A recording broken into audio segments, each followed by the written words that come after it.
Hi everyone, welcome to the Veg Report. My name is Glenn. And my name is Sarah, and in this show we talk about vegetarianism and veganism. In today's show, how to be a veganish vegetarian. If you have been able to give up meat and stay a vegetarian, good for you. If you hope to one day become a true vegan, you would need to, as the Vegan Society puts it, exclude as far as is possible and practicable all forms of exploitation of and cruelty to animals for food, clothing, or any other purpose. This episode is dedicated to those of you who are vegetarian and want to move more towards becoming vegan, but maybe aren't quite ready. And those of you who may be happy being vegetarian, but want to take steps that will help you move a little bit closer on the scale to vegan, or as we like to call it, veganish. So, here are some practices you can do that will be helpful towards supporting animal welfare. First, be a conscious shopper. So many things in our everyday life are made from animals that we sometimes don't even realize it. There are a number of products out there that you would think are vegetarian or vegan but are not. Let's start with some foods you might have thought are vegan. For instance, marshmallows, jelly beans, white sugar, and Jell-O, just to name a few. None of these are vegan or vegetarian, although there are a number of specialized vegan alternatives to some of these products. Marshmallows, jelly beans, and Jell-O all contain gelatin. What is gelatin? It's derived from the bones, skin, tendons, and ligaments of livestock animals. So try to avoid these unless you verify it's a vegan alternative. Also, did you know sugar is made into white sugar with bone char? Bone char is made from the bones of slaughtered cattle and is used to bleach and filter cane sugar. Ugh. Another thing to think about is dairy consumption. There are a number of great dairy alternatives on the market, and we encourage you to try these. However, if you are going to consume dairy products, we would suggest you try to only consume products that come from farms that employ humane treatment of their cows. You will likely find some farms are better than others in their treatment of their cows.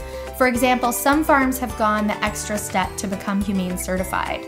Please do your research though, as you may find you may not like their particular definition of humane certified. Also, be aware of cheeses that include animal rennet. These are not vegetarian. Animal rennet is typically extracted from the inside stomach lining of young calves. Look for vegetable rennet as an ingredient instead, or a label that says vegetarian on the product you are purchasing. If you are still eating eggs, try to buy from someone locally who raises chickens for eggs, not meat. Many people raise chickens for eggs and treat the chickens as beloved pets. Also, look for humane certified eggs. Although again, do your research here because you may not agree with their particular definitions of what humane certified means. Please also be mindful about the non-consumable products you buy too. Leather is prevalent in so many available products: shoes, belts, wallets, purses, jackets, phone cases, even car seats, just to name a few. The quality of leather alternatives has significantly improved in recent years. In fact, people are now using everything from cork, pineapple, and mushrooms to make sustainable, cruelty-free leather alternatives. We're excited to do another show on this for you soon. Down is also something to be mindful of when purchasing jackets and pillows.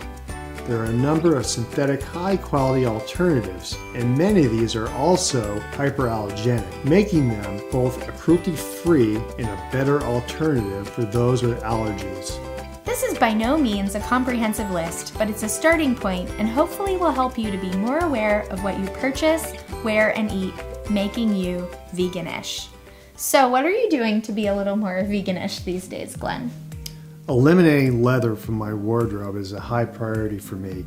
I have a non-leather wallet, which is made of cork. It's interesting.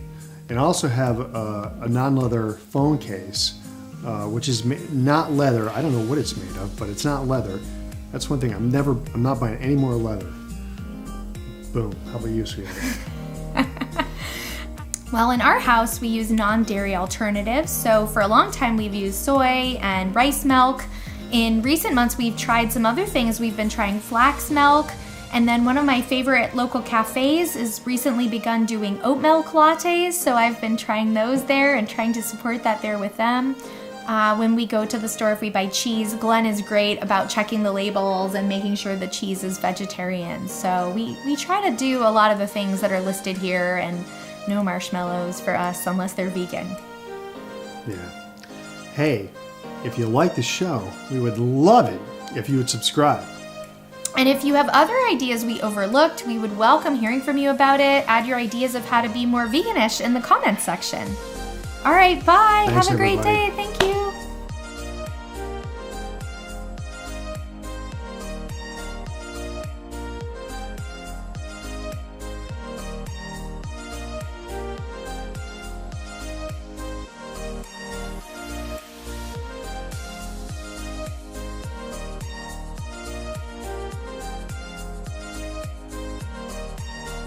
The cats are like, no vegan. We want our meat.